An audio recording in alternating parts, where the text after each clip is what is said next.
कार्यक्रमना प्रायोजक छे पारुल यूनिवर्सिटी, यहाँ पॉसिबल है અને સહ પ્રાયોજક છે એસ મોતીરામ, સુરત।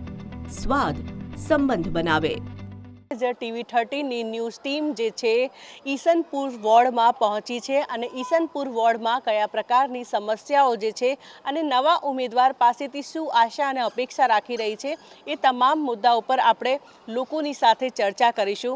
સૌથી પહેલાં તો હું આપની પાસે આવવા માંગીશ કે જે પ્રમાણે ઈસનપુર વિસ્તારની વાત કરવામાં આવે તો કયા કયા પ્રકારની સમસ્યાઓ સર્જાઈ રહી છે? અમારા અહીંયા ઈસનપુર વિસ્તારમાં પુષ્કર ગ્રીન ફ્લેટમાં અમે રહીએ છીએ ને અહીંયા ચોમાસામાં સૌથી મોટી સમસ્યા છે કે અહીં પાણી બહુ ભરાઈ જાય છે ને પાણી એટલે કેવું કે નાના મોટા આમ છાંટકા આવે તો બી પાણી તળાવના જેમ ભરાઈ જાય છે। 2 વ્હીલર તો સહી પણ 4 વ્હીલર બી ડૂબી જાય છે અને નાના નાના છોકરાઓ સવારમાં સ્કૂલ જતા હોય છે ને એમને બહુ તકલીફ પડે છે। સ્કૂલની રિક્ષાઓ પણ નહીં આવી શકતી, વાન પણ નહીં આવી શકતી અને વડીલોને બી જવામાં તકલીફ પડે છે। એટલે મેન તકલીફ આ છે કે આ ચોમાસામાં જે પાણી ભરાય છે એનું નિરાકરણ લાવે સરકાર, એ અમને મદદ કરે। બિલકુલથી બીજા પણ લોકો છે એમની સાથે વાત કરીશું। જે હવે અમદાવાદ મ્યુનિસિપલ કોર્પોરેશનની ચૂંટણી આવી રહી છે, નવા ઉમેદવાર પાસેથી શું આશા અને અપેક્ષા રાખી રહ્યા છો? છેલ્લા 5 વર્ષ દરમિયાન જે ઉમેદવારોને તમે લોકો ચૂંટ્યા હતા, શું એ લોકો તમારા ત્યાં ક્યારેક આવ્યા છે ખરા? જે તમારી સમસ્યાઓ છે તેને સાંભળ્યું છે ખરા? સૌથી પહેલાં તો મેડમ ટીવી 13નો ખૂબ ખૂબ આભાર કે તમે અમારા જેટલી પણ ઈસનપુર વિસ્તારની સમસ્યાને જાગૃત કરવા માટે અહીંયા આવ્યા છો। હું વિરાજ ચૌહાણ, હું એડ્રેસ 52માં રહું છું। સૌથી પહેલાં છેલ્લા 10 વર્ષથી આ સમગ્ર ઈસનપુરનું પાણી અમારા એરિયાની અંદર જમા થાય છે। ના છૂટકે અમે ઘણી બધી રજૂઆતો કરી, છતાં પણ ફક્ત ને ફક્ત ઇલેક્શન હોય ત્યારે જ તેમના ચૂંટાયેલા ઉમેદવારો આવે છે, ત્યારબાદ કોઈપણ જાતનું ધ્યાન દોરતા નથી। બીજો મુદ્દો એ છે કે અમારે હનુમાનજીના મંદિરથી જે ટીપી 53 અમે રોડ જાહેર કર્યો છે એમસી દ્વારા, પરંતુ વિશાલનગરથી આવતા મિનિમમ 20થી 25 દુકાનો એટલી નડતરરૂપ છે, 20થી 25 ફૂટ એ લોકો બહાર છે અને આવવાનો રસ્તો એટલો સાંકડો છે। ઇવન વિધિન 5 મિનિટની અંદર એક કાર અને બીજી કાર સામસામે આવી જાય છે તો 15થી 20 મિનિટ સુધીનો ટ્રાફિક જામ થઈ જાય છે। એમ્બ્યુલન્સને આવવા માટે પણ મેન વસ્તુ એ છે કે એમ્બ્યુલન્સને આવવા માટે પણ મળતો નથી, જેના કારણે અનિચ્છનીય કોઈ બનાવ બનશે તો તંત્ર જવાબદાર ખરી એના માટે। અમારો મુખ્ય મુદ્દો એ છે। ટીવી 13 તમારો ખૂબ ખૂબ આભાર। નવા ઉમેદવાર પાસેથી શું આશા રાખી રહ્યા છો? અમે સૌથી પહેલાં તો આશા એ રાખી રહ્યા છીએ કે અમારા જે મુદ્દા છે તેનું નિરાકરણ કરે અને એમને આવનારા ઇલેક્શનની અંદર પણ અમારા વિસ્તાર તરફથી ભારે મતે બહુમતીથી વિજય મળે। પણ કામ થશે તો જ મળશે, કેમ કે હવે સોશિયલ મીડિયાનો જમાનો છે, કેમ કે લોકો હવે કેવું વાયદાથી નથી પરંતુ કામ કરશે એને જ મત મળશે। Thank you. બિલકુલથી બીજા પણ લોકો છે એમની સાથે વાત કરીશું। શું કહેશું જે પ્રમાણે હવે ઈસનપુર વિસ્તારમાં હજી કઈ સમસ્યાઓ છે, નવા ઉમેદવાર પાસેથી શું આશા રાખી રહ્યા છો? અમે એટલું જ કહીશું। હું કુંજલ શાહ ધ્વની હાઇટ્સમાં છેલ્લા 10 વર્ષથી રહું છું। ઓલરેડી 5 થી 7 વર્ષથી અમે લોકોએ પાણીની સમસ્યાનો જાગૃત કરવા માટે જણાવી રહ્યા છે, પણ કોઈ નિકાલ આવી રહ્યો નથી। હવે એવી આશા રાખીશું કે આવનારા જે ચૂંટણીના જે ઇલેક્શન ઉમેદવાર છે જીત્યા પછી અમને એનો આઉટપુટ મળે અને એવી સેમ વસ્તુ અમારા પાછળ જે મેમ્બર હતા એમને જણાવ્યું કે રોડ મોટા કરવા છે, તો એ પણ સાચી વાત છે કે જ્યારે ઇમરજન્સી કેસમાં 108 પણ બોલાવી હોય તો શક્ય નથી કે તે એ ટાઈમે આવી શકે। બિલકુલથી જે પ્રમાણે પ્રાથમિક સુવિધાઓ નથી મળતી, જ્યારે તમે કહી રહ્યા છો કે આ સમસ્યાઓ સર્જાઈ રહી છે, રજૂઆતો કરવામાં આવે ત્યારે કયા પ્રકારના જવાબો આપે છે? બસ જ્યારે અત્યાર સુધીમાં સમજો કે 3 વર્ષની ચૂંટણી ગઈ અને 3 વખતની ચૂંટણીમાં ઉમેદવારો આવ્યા, અમને કમિટમેન્ટ આપ્યા, પણ સમજો કે એક પણ કમિટમેન્ટ પૂરું કરવામાં આવ્યું નથી। અમારી આશા છે કે એટલીસ્ટ સ્ટેપ બાય સ્ટેપ દરેક કમિટમેન્ટમાં પૂર્ણાહુતિ લાવે। બિલકુલથી બીજા પણ લોકો છે એમની સાથે વાત કરીશું। શું કહેશું જે પ્રમાણે ઈશનપુર વિસ્તારમાં હજી કઈ સમસ્યાઓ જે છે તેનું નિરાકરણ આવવું જોઈએ? સમસ્યાઓ તો ઘણી છે અત્યાર સુધી અને અમે ભોગવી રહ્યા છીએ। મેન તો સમસ્યા આપણે અહીંયા ઈશનપુરમાં આપણે મેન ગામમાં છે, કંગના સોસાયટીની નાકે હનુમાનજીનું મંદિર છે, ત્યાં આવતા જતાં અમને એટલી બધી તકલીફ પડે છે અને વારે ઘડી અમે ફરિયાદ પણ કરી છે, રજૂઆત પણ કરી છે. જે પ્રમાણે ઈશનપુર વિસ્તારમાં હજી કયા પ્રકારની સમસ્યાઓ જે છે જેને અનેકો વાર રજૂઆતો કરી છે છતાંય કોઈ નિરાકરણ નથી આવ્યું છે અને હવે નવા ઉમેદવાર પાસેથી શું આશા અને અપેક્ષા રાખી રહ્યા છો? પહેલાં તો હું TV13 ચૂંટણી યાત્રાનો ખૂબ ખૂબ આભાર માનું છું કે ખૂબ સારા સમયે આપ અમારે ત્યાં આવ્યા છો ઈશનપુર એરિયામાં ને ઘણા બધાએ બધું કહ્યું છે, પણ 5 અગત્યના મુદ્દા છે. હું શોર્ટમાં કહી દઈશ. સૌથી પહેલાં તો ગ્રીનથી સીધો રસ્તો 500 મીટરનો રસ્તો ખાલી બાકી છે કે જે નારોલ રોડ પર નીકળે છે. અત્યારે અમારે ફરીને જવું પડે છે નારોલ અને ખૂબ ટ્રાફિકમાં ડિસ્ટર્બ થાય છે. તો 500 મીટરનો રોડ ખાલી ખુલ્લો કરી નાખે તો અમને જવામાં બહુ સરળ રહે. બીજું પાણીનું કહ્યું, 3 થી 4 ફૂટ પાણી સામાન્ય વરસાદમાં આવે છે. ત્રીજો મુદ્દો કયો હનુમાન દાદાનો કે ત્યાંની પાછળ બી દુકાનો ઇલીગલી છે, વિશાલનગરથી આવતા રસ્તા ઇલીગલી છે. જો એ થઈ જાય તો રોજ હું એવરેજ 3 વરથી 4 વાર ત્યાંથી આવું છું. તો 3 ને અઢી કલાક રસ્તો સવાર સાંજ ખૂબ ટ્રાફિકમાં પોણો કલાક બધાને ઊભા રહેવું પડે છે. એ રસ્તો ખાસ ક્લિયર થવો જોઈએ. અને લાઇટને નાના મોટા પ્રોબ્લેમ તો ઘણા છે, પણ મેન આ 3-4 પ્રોબ્લેમ છે કે જે ઈશનપુરના ઓછામાં ઓછા 25,000 રહીશો અહીંયા આ એરિયામાં રહે છે કે જેને તકલીફ ઓછી પડે. બિલકુલથી બીજા પણ છે, એમની સાથે જ વાત કરીશું. શું કહેશો જે પ્રમાણે હવે નવા ઉમેદવાર પાસેથી શું આશા અને અપેક્ષા રાખી રહ્યા છો? અહીંયા ઈશનપુરમાં જે એકચ્યુઅલી એરની જે ક્વોલિટી છે એ બહુ જ પુઅર છે, બહુ જ ખરાબ છે. જેથી રેસિડેન્ટને એકચ્યુઅલી શ્વાસ માટે બહુ જ નુકસાનકારક છે. અહીંયા એલર્જીની ને બધી તકલીફો વધી ગઈ છે. એટલે અહીંયા એવી રિક્વેસ્ટ છે કે રેસિડેન્ટને ધ્યાનમાં રાખીને જે પાછળ જે બધી ઇન્ડસ્ટ્રી છે જે રાત્રે એર પોલ્યુશન કરે છે એ બધા પર કડક પગલાં લેવા જોઈએ, એ બંધ કરવી જોઈએ, જેથી એરનું ઇન્ડેક્સ ક્વોલિટી લેવલ થોડું સુધરે. બિલકુલથી તો જે પ્રમાણે વાત કરવામાં આવે તો અમદાવાદના જે ઈશનપુર વોર્ડની જ્યારે વાત કરવામાં આવે તો હજી પણ લોકોને જે છે પ્રાથમિક સુવિધાઓ જે છે નથી મળી રહી છે, જેના કારણે હવે લોકો જે છે નવા ઉમેદવાર પાસેથી એવી આશા રાખી રહ્યા છે કે જે પ્રાથમિક સુવિધા તેઓ લોકોને મળે અને ત્યારે જ તેઓ લોકો જે છે વોટ કરશે. ત્યારે જે TV13ની ન્યૂઝ ટીમ જે છે ખોખરા વોર્ડમાં પહોંચી છે. ખોખરા વોર્ડમાં કયા પ્રકારની સમસ્યાઓ છે અને રજૂઆતો કરવામાં શું જવાબો આપવામાં આવતા હોય છે, તમામ મુદ્દા ઉપર ચર્ચા કરીશું. જે પ્રમાણે વાત કરવામાં આવે તો આપના ખોખરા વિસ્તારમાં કયા કયા પ્રકારની સમસ્યાઓ છે અને તમે રજૂઆતો જ્યારે કરો છો તો શું જવાબ આપવામાં આવે? જો મેડમ, ખોખરા વિસ્તારમાં અમારે ઘણી બધી એવી સમસ્યાઓ છે, ગટરની, રોડની. આ અમારા એરિયામાં ક્યારેય બોર્ડ નહોતા લાગ્યા. અમે વારંવાર ઓફિસોએ જઈએ છતાંય અમારું કોઈ સાંભળતું નહીં. અને ચૂંટણી આવે ને ત્યારે બધા અહીંયા હાજર હોય. અમારા તો 3 લાઈનમાં વધારે પડતો પક્ષપાત હોય છે. ક્યારેય અમારી રજૂઆતને એ લોકો ધ્યાનમાં નથી લેતા. તો આવું ના હોવું જોઈએ. જો ચૂંટાઈને તો અમે જ લાવીએ છીએ ને અમને, તો એ અમારું કેમ ધ્યાન ના રાખે? પક્ષપાત હંમેશા ક્યારેય ના હોવો જોઈએ. દરેક પાર્ટી ચૂંટાઈને આવે એટલે એમનો અધિકાર બને છે અમને સાથ સહકાર આપવાનો. તો એ એમની ફરજમાં આવે છે. તો અમે આટલા છેલ્લા કેટલા વર્ષથી અમે ગટરોનું એટલું બધું, અમારે પાછળ ગટરો ઘરમાં ગંદા પાણી ચોમાસામાં જાય તો અમારી રજૂઆત વારંવાર મૂકવા છતાં એ લોકો અમારું કંઈ ધ્યાન નથી દોરતા. તો અમારે કોની પાસે જવાનું? જો કોર્પોરેટર પાસે ના જઈએ તો અમને બીજા કોઈ અધિકારી પાસે મોકલે કે બેન અમે તમારું કામ કરવા તૈયાર નથી, તો તમે બીજે જાઓ. તો અમે બીજે જઈએ, પણ અમને ક્યારેય કોઈ ખુલાસો નથી મળતો. હજારો ધક્કાઓ ખાઈને થાક્યા અને ચૂંટાઈને તો એકના એક સભ્યો અત્યારે 2 વખત ચૂંટાઈને આવે છે, તો અમારું કામ કેમ નથી કરતા એ લોકો? બીજા પણ લોકો છે જે પ્રમાણે ખોખરા વોર્ડની સમસ્યા છે. જ્યારે પણ તમે કોર્પોરેટરને રજૂઆત કરવા જાઓ છો કે ક્યારેક કોર્પોરેટરો તમારા વિસ્તારમાં આવે છે ખરા? જો મારું નામ સોલંકી મંજુલાબેન છું, 115ના બ્લોકમાં રહું છું.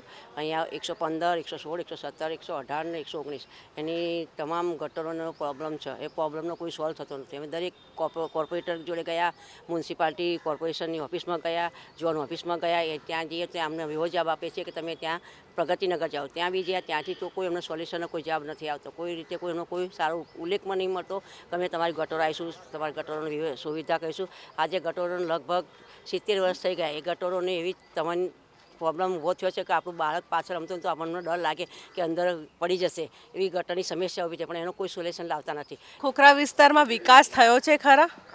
વિકાસ ક્યારેય કશો વિકાસ થયો નથી.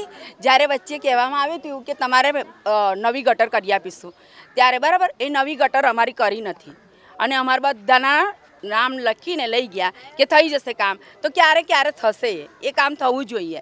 ખાલી લઈને જાય છે પછી થતું નથી. તો નવા જ્યારે ચૂંટાઈ ના હોય છો ત્યારે ચૂંટવાવાળા તો અમે છીએ ને તમને લોકોને. પછી ચૂંટ્યા પછી કશું નહીં, પછી કોઈ જવાબ જ નહીં. ખુરશી મળી ગઈ પછી. વધુ શું લાગી રહ્યું છે ખોખરા વોર્ડમાં હજી આપને શું વિકાસ? કારણ કે આ જે ગટરની તો સમસ્યા છે જ, પાણીની પણ સમસ્યાઓ સર્જાઈ છે. લાગી રહ્યું છે કંઈક વિકાસ થયું છે? કોઈ વિકાસ થયો નહીં. 6-8 મહિનાથી તો અમે કોર્પોરેશનના, મ્યુનિસિપાલિટીના, ઝોન ઓફિસ બધા અમે ધક્કા ખાઈને થાકી ગઈને અમે શાંતિથી બેસી ગયા. ત્યાં સુધી કે સાફ સફાઈવાળા બી આવે ને તો રજા હોય તો કોઈ નહીં મૂકતો. 4-4 દિવસ સુધી અમારે ત્યાં કોઈ વાળતા નથી. અમે પોતે જાતે વાળીને અમારે સફાઈ કરી રાખીએ છીએ.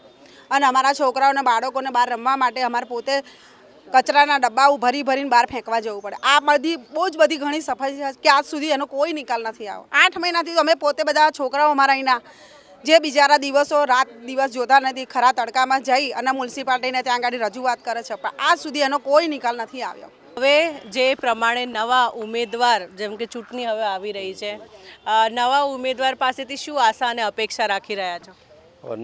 નવા ઉમેદવારો તો પક્ષ ગમે તે આવે, પણ અમારું જે પણ કામ થાય અને પબ્લિકને સંતોષકારક જવાબ આપે, સંતોષકારક કામ કરી આપે, એ જ અમારા માટે પક્ષ મહત્ત્વનો છે. બરાબર. પણ જો કોઈ કામ ન કરતું હોય તો પછી એનો કોઈ મતલબ રહેતો નથી. બરાબર. અને આ તો લોકશાહી છે. લોકશાહીનો દરેકનો હક લાગે છે અને લોકશાહીની અંદર દરેકના હકથી લોકો જે માગણી કરે એની માગણી પૂરી ન થાય તો પછી પક્ષને લાવવામાં અમારો કોઈ ઇન્ટરેસ્ટ નથી. બરાબર. બીજા પણ છે, એમની સાથે વાત કરીશું. શું કહેશો? હજી ખોખરા વોર્ડની વાત કરવામાં આવે છે, જે પ્રાથમિક સુવિધા જ નથી મળી રહી છે. કોર્પોરેટરો અહીં જોવા માટે નથી આવી રહ્યા છે. લોકો પ્રાથમિક સુવિધા માટે ત્રાહિમામ છે. હજી આવનારા 5 વર્ષ જે હવે ચૂંટણી આવી ગઈ છે, શું આશા અને અપેક્ષા નવા ઉમેદવાર પાસેથી? અમે સૌ પ્રથમ તો સરકાર પાસે એટલી જ માંગણી કરીએ છીએ કે તમે એવા સારા કેન્ડિડેટને ટિકિટ આપો કે જે પબ્લિકની સમસ્યાનું નિવારણ લાવી શકે, પબ્લિકની સમસ્યા સમજી શકે. અત્યારે હાઉસિંગ બોર્ડ આ 70 વર્ષથી બનેલું છે, પણ હાઉસિંગ બોર્ડની અંદર હાલની સમસ્યામાં કોઈ જ કોર્પોરેટર, કોઈ પાર્ટીનો સત્તાધારી પક્ષ હોય કે અપક્ષ હોય, કોઈ કોર્પોરેટર ફક્ત વોટ માંગવા આવે છે. વોટ મળ્યા પછી ક્યારેય ડોકાચું કરતા નથી, ક્યારેય કોઈ પબ્લિકને, કોઈ માણસને પૂછતા નથી કે તમારી શું સમસ્યા છે. અમે છેલ્લા ઘણા વર્ષોથી અમારા હાઉસિંગની અંદર અમારા 5 બ્લોક છે. બ્લોક નંબર 115 થી 119 ડ્રેનેજ લાઇનની સમસ્યા છે. એ ડ્રેનેજ લાઇનમાં જ્યાં અત્યારે ઘરની અંદર ગટરના ગંદા પાણી આવી રહ્યા છે. અમે 10 વર્ષ છેલ્લા 12 મહિનાથી હાઉસિંગ બોર્ડમાં, કોર્પોરેશનમાં, પોલીસ સ્ટેશનમાં રોજ 2 દાડે ને 2 દાડે ધક્કા ખાઈ રહ્યા છે. ખોખરા વોર્ડમાં હજી લોકોને પ્રાથમિક સુવિધા નથી મળી રહી છે, જેના કારણે હવે લોકો ત્રાહિમામ પુકારી ગયા છે. ત્યારે જે હવે નવા ઉમેદવાર પાસેથી એવી આશા રાખી રહ્યા છે કે જે તેઓ લોકોની સમસ્યા છે તે સમસ્યા જે દૂર કરે તેવા જ નવા ઉમેદવાર આવે. ઠક્કર બાપાનગર વોર્ડમાં પહોંચી છે. છેલ્લા 5 વર્ષ દરમિયાન ઠક્કર બાપાનગર વોર્ડમાં વિકાસ થયા છે કે નહીં, આ તમામ મુદ્દાઓ પર લોકોની સાથે ચર્ચા કરીશું. સૌથી પહેલાં તો હું આપને પૂછવા માંગીશ કે ઠક્કર બાપાનગર વોર્ડની વાત કરવામાં આવે તો જે પ્રમાણે પ્રાથમિક સુવિધા જેમ કે નલ, ગટર, રોડ, આ સુવિધાઓ મળી છે કે નહીં? ઠક્કર બાપાનગરની અંદર ભારતીય જનતા પાર્ટીના 4 કોર્પોરેટર હતા. બધા પ્રજાની અંદર જે જો અત્યારે તમે આપ જો, પહેલાં અહીં આરસીસી રોડ નથી પાર્શ્વનાથની અંદર. દરેક લાઇનની અંદર ગટર લાઇન પહેલાં નાખી, પછી પાણીની લાઇન નાખી અને અત્યારે આરસીસી રોડ આપી દીધી છે. એટલે બુનિયાદી જે સમસ્યા છે અમારે પાર્શ્વનાથની અંદર અને ઠક્કર બાપાનગરની અંદર કોઈ જગ્યા પાણી, ગટર કે રોડમાં ભારતીય જનતા પાર્ટીના કોર્પોરેટરે જ્યાં જેવું બજેટ આપવાનું થતું હતું પબ્લિકને, પ્રજાને, બધું એ રીતે આપેલું જ છે. એના સિવાય જે પ્રાથમિક જરૂરત જે થાય છે અહીં કોર્પોરેટરનું કામ શું છે? પ્રાથમિક જરૂરત પૂર્ણ પાડવાનું કામ હોય છે. એ 4 કોર્પોરેટર બધું કામ પૂરું. અત્યારે અમારા પાર્શ્વનાથની અંદર સ્માર્ટ સ્કૂલે બની છે. મ્યુનિસિપાલિટીએ, કોર્પોરેશનની જે સરકારી સ્કૂલ હોય છે એ રીતે પ્રાઇવેટ સ્કૂલ અંગ્રેજી અને બધી રીતે સ્માર્ટ સ્કૂલ બનાવી દીધી છે. પાછળ ડોરેટોરિયમ મોલ 100-150 કરોડના ખર્ચાથી પાર્શ્વનાથની વસ્તી એવી છે કે જે બહાર ના જઈ શકે, એ નાનો મોટો પ્રસંગ કરવાનું હોય તો અહીં. અને બીજું કે અહીં જે નાના જે પ્લોટો ખાલી હતા સોસાયટીના ચાલીઓના એની અંદર બધા પાવર બ્લોકેને પથ્થર નાખી દીધા છે. ધારો કે કદાચ એમને પાર્ટી પ્લોટમાં ના જઈ શકે, આપણા વિસ્તારમાં કરવાનું હોય તો એક નાની નાની પાર્ટી પ્લોટ જેવું બધે બનાવી દીધું છે. એટલે અમારા ભારતીય જનતા પાર્ટીનું સંપૂર્ણ સમર્થન છે અમારે ઠક્કરનગર વોર્ડની અંદર. ધારો કે જે કંઈ કામ છે કોર્પોરેટર બધાને બધું કામ કરેલું જ છે. એટલે અમને ભારતીય જનતા પાર્ટીના ઉમેદવારોથી સંપૂર્ણ વિશ્વાસ છે, સંતોષ છે કે જે કામ બાકી રહી ગયા છે એ પૂરા કરશે. એમ તો અત્યારે અહીં કામની કંઈ ઘટ આપી નથી આ લોકોએ, પણ આ તો શું કે દર 5 વર્ષે રિનોવેશન કરવાનું થાય છે. એટલે એવી કંઈ જરૂર પડશે તો અમે એમના કોર્પોરેટર એવા સારા છે કે એમને બધા મદદ કરશે એ લોકો. બીજા પણ લોકો છે, એમની સાથે વાત કરીશું. શું કહેશો? જે પ્રમાણે વાત કરવામાં આવે તો જે પ્રાથમિક સુવિધા જે આમ લોકો કહી રહ્યા છે કે મળી રહી છે, છતાંય હજી આપને શું લાગી રહ્યું છે કે ઠક્કરનગર બાપા વોર્ડ છે એમાં વિકાસ થવું જોઈએ? વિકાસમાં તો બધું સરસ છે. કેનાલવાળો રોડ જે હતો એ નવો બનાવી દીધો, સ્ટ્રીટ લાઇટો નાખી દીધી નથી, રોડ સારા કરી દીધા, પાણીની લાઈનો બધી સુવિધા સારી કરી છે. ભાજપ આવ્યા પછી કંઈ જોવા જેવું રહ્યું નહીં. સફાઈનું ટાઈમ ટુ ટાઈમ થાય છે, ગટર લાઇનનું કંઈ તકલીફ નથી, બધું સારું જ છે ભાજપ આવ્યા પછી. હજુ સુધી હું એવું કહીશ કે હજુ ભાજપને લાવો અને જીવો જાગો ત્યાં સુધી ભાજપ જ રહેવું જોઈએ. બિલકુલ, તે જે પ્રમાણે વાત કરવામાં આવે તો આ વોર્ડ એવું બી છે કે વરસાદી સમયમાં વરસાદી પાણી ખૂબ જ ઘૂંટણસામાં ભરાતા હોય છે. અમે પણ આ રિપોર્ટિંગ કરતા જ જોઈએ છીએ. તો એના માટે જ્યારે આવી સમસ્યા સર્જાતી હોય છે તો એના માટે કોઈક વ્યવસ્થા કરવામાં આવી છે ખરા? હા, આગળ જો મેઇન ગટર લાઈનો ને બધું જ્યાં સુધી ક્લિયર થઈ જાય પછી અહીંયા ગાડી કમ્પ્લીટ ટાઈમ ટુ ટાઈમ બધું કામ થઈ જાય છે. આગળથી કંઈ ઇસ્યુ હોય તો જ પબ્લિક તકલીફ પડે, બાકી તો બધું ઓકે જ છે. બીજા પણ છે, એમની સાથે વાત કરીશું. જે પ્રમાણે હજી આપને શું લાગી રહ્યું છે કે ઠક્કરનગર બાપા વોર્ડ જે છે તેમાં વિકાસના હજી કામો થવા જોઈએ? મેઇન જે પાણી ભરવાનો પાર્શ્વનાથમાં વર્ષો પહેલાંનો પ્રોબ્લેમ હતો, પણ બીજેપી સરકાર આવ્યા પછી જે કેનાલનું રિનોવેશન કર્યું અને ત્યાં જે સીજી રોડ જેવી અત્યારે રાત્રે આવો તો આપણને સીજી રોડ જેવી રોનક લાગે છે. એની જોડે ડ્રેનેજ લાઈન નાખી છે કે જે પાણી આખા પૂર્વ ઝોનનું પાણી ત્યાં નીકળી શકે છે. સાથે સાથે ખેતી માટેની બી લાઈન એવી છે કે એ લોકોને બી કોઈ તકલીફ નથી. એટલે મારા મત પ્રમાણે તો જે કેનાલ તે બહુ સારામાં સારું છે. જે એક સ્કૂલ સરદાર ઠક્કરનગર વોર્ડમાં એક સ્કૂલ હતી અને બીજી સ્કૂલ અહીંયા બની રહી છે, એ પણ સારામાં સારી વસ્તુ છે. ત્રીજી વસ્તુ એ છે કે આ એક મિડલ ક્લાસ એરિયા છે અને મિડલ ક્લાસ એરિયાની અંદર સ્વિમિંગ પુલ બને છે, એ બહુ સારામાં સારી વસ્તુ છે. 8 કે 10 કરોડના ખર્ચે સમથિંગ સારો સ્વિમિંગ પુલ બની રહ્યો છે. બીજા પણ છે, એમની સાથે વાત કરીશું. હજી આપને શું લાગી રહ્યું છે કે જે વિકાસના કામોની વાત કરવામાં આવે તો હજી આ વોર્ડમાં વિકાસ થવું જોઈએ? એમ તો જોવા દઈએ વોર્ડની અંદર લાઇટ, રસ્તા, રોડ, ગટર લાઇન, પાણી લાઇન બધું છે જ. અને રિનોવેશન જેમ જેમ જૂનું થતું એમ જેમ રિનોવેશન થશે. અને હાલમાં અહીંયા કોઈ એવી કંઈ તકલીફ છે નહીં. પાણી, રસ્તા, નવી પાણીની ટાંકી બધું અહીંયા કોર્પોરેટર દ્વારા, ભાજપ દ્વારા બધું વ્યવસ્થિત બધું સારું કરવામાં આવ્યું છે. તો બિલકુલથી તો જે પ્રમાણે ઠક્કર બાપાનગર વોર્ડની જ્યારે વાત કરવામાં આવે તો જે મોટા ભાગના જે કામો જે છે ઠક્કર બાપાનગર વોર્ડમાં થયેલા છે. જે પ્રાથમિક સુવિધાની જ્યારે વાત કરવામાં આવે તો આ પ્રાથમિક સુવિધા પણ લોકોને મળી રહી છે, પરંતુ જે કામો હવે બાકી છે તો જે નવા ઉમેદવારો જે ચૂંટાઈને આવે તેઓ પણ આ કામો જે છે પૂર્ણ કરશે તેવી આશા પણ લોકો રાખી રહ્યા છે. TV 13 ન્યૂઝ ટીમ જે છે વસ્ત્રાલ વોર્ડમાં પહોંચી છે અને વસ્ત્રાલ વોર્ડમાં કયા પ્રકારની સમસ્યા છે છેલ્લા 5 વર્ષ દરમિયાન જે ઉમેદવારોને આ વસ્ત્રાલના વિસ્તારના લોકો જે છે તે લોકોએ જે લોકોને ઉમેદવાર બનાવ્યા હતા, શું એ લોકો આ વિસ્તારમાં આવ્યા છે કે નહીં, આ તમામ મુદ્દા ઉપર ચર્ચા કરીશું. સૌથી પહેલાં તો હું આપની પાસે આવવા માંગીશ કે જે પ્રમાણે વસ્ત્રાલ વિસ્તારની વાત કરવામાં આવે તો છેલ્લા 5 વર્ષ દરમિયાન શું આ સમસ્યા છે વસ્ત્રાલ વિસ્તારમાં? જે ઉમેદવારને તમે લોકો ચૂંટ્યા હતા, શું તેઓ લોકો 5 વર્ષ દરમિયાન અહીંયા આવ્યા છે ખરા? નમસ્કાર, હું વેદાંત સ્કાયલાઇન વસ્ત્રાલનો રહેવાસી. છેલ્લા 5 વર્ષની વાત કરું તો વસ્ત્રાલમાં વિકાસ બહુ થયો છે, બહુ વિકાસ થયો છે. પણ ક્યાં તો કે રિંગ રોડની પહેલી બાજુ જે ખરેખર અમારો જો એરિયો છે એ મેટ્રો સ્ટેશન કહેવાય કે અત્યારે સૌથી વધારે અમદાવાદમાં સારામાં સારો કોઈ એરિયો હોય ને તો વસ્ત્રાલ મેટ્રો સ્ટેશન. જે રીતના એ લોકોએ પેલું કામ કરેલું છે રાઉન્ડ પેલું ડિઝાઇનના હિસાબે આખા અમદાવાદમાં એક જ છે, પણ સારામાં સારા એરિયામાં વિકાસ તમે જોશો તો ઝીરો છે. આજે ત્યાંથી વસ્ત્રાલ મેટ્રો સ્ટેશનથી અમારી જે સોસાયટી છે એ ફક્ત ને ફક્ત 200 મીટરના અંતરે છે, છતાંય તમે જોશો રોડની સુવિધા ઝીરો, પાણીની સુવિધા ઝીરો. જે ખરેખર ડેઇલી આપણે અહીંયાથી એક જગ્યાએ બીજી જગ્યાએ જતા હોય તો ત્યાં જવામાં જે આપણને દબાણ નડે છે એની કોઈ પણ વ્યવસ્થા નથી આ લોકો પાસે. બહુ કમ્પ્લેન કરેલી અમે કે આનું તમે કંઈક નિવારણ લાવો, કે ડેઇલી અમે હેરાન થઈ છીએ. છેલ્લા 5 વર્ષથી અમે એ રીતે હેરાન થયા છીએ કે રસ્તાનું કોઈ કામ નથી. ચોમાસું હોય ને એટલે રોજના 15 થી 20 જણા અહીંયા બાઇક સ્લીપ થાય છે, કોઈનું ગાડી ફસાઈ જાય છે. આ બધા તકલીફો કહેવા છતાં અમારું કોઈ સમાધાન નથી.